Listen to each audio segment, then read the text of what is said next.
Hey everyone, it's the TheAngryHoneyBadger, and it's time to take a look at a quick build video for Tristana. First, I'm going to go over her runes and her masteries.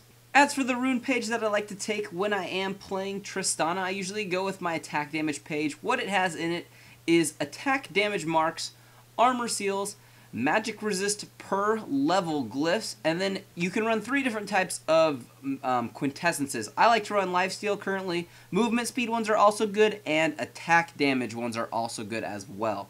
As for my masteries page that I like to take, I go with a 2190 page, 21 in the offensive tree. Pick up everything that's going to help you out with damage, penetration, and attack speed, and everything that's just going to help buff your damage overall. In the defensive tree, make sure you pick up that health per level, which will help you just get a little more health since 80 carries don't have much, and that early health at level 1, you'll have an extra 30 health.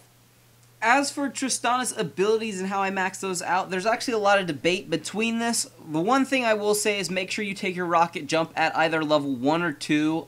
If you want to put points in this more so, you can. But for attack damage Tristana, I usually won't max this out till last. Explosive shot is good to put points to early, or at least put a few in. It helps with farming and dealing damage while you're in the lane. Rapid fire is another good thing to do. Obviously, it's going to keep increasing your attack speed. So this kind of is a major personal preference. I personally like to max out explosive shot and rapid fire about the same time, and rocket jump last, but I make sure I put 1 point into it at level 1 or 2.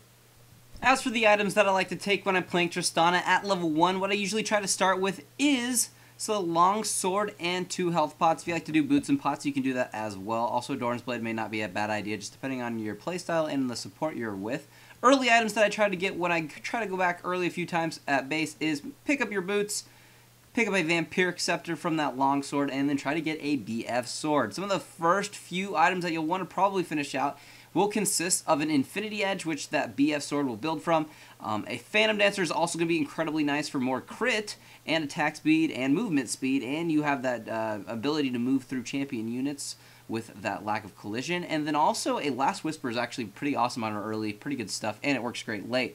Now, with that Vampiric Scepter, what you're going to want to do is build that either into a Blade of the Ruined King if they're stacking life, or into a Bloodthirster for big crits and awesome lifesteal. Don't forget about the passive on Bloodthirster. So, lots of damage can be had from that item. Up to 100 attack damage instead of just 25 from Blade of the Ruined King. If you need something defensively at the end of the build, what you could pick up is a Mercurial Scimitar for some attack damage, magic resist, and that Quicksilver Sash built into it, a Guardian Angel, or a Warmog's Armor. Full build should look maybe something similar to this. You got your boots, your IE, your Phantom Dance, your Blade of the Ruined King, that Last Whisper, and a Guardian Angel. And that's going to pretty much be a build for Tristana. If you have any questions, you can put those in the comments below. If you're looking for a full-length guide and build video, there is a link in the description. But other than that, I'll just see all of you in the next build video. Very helpful.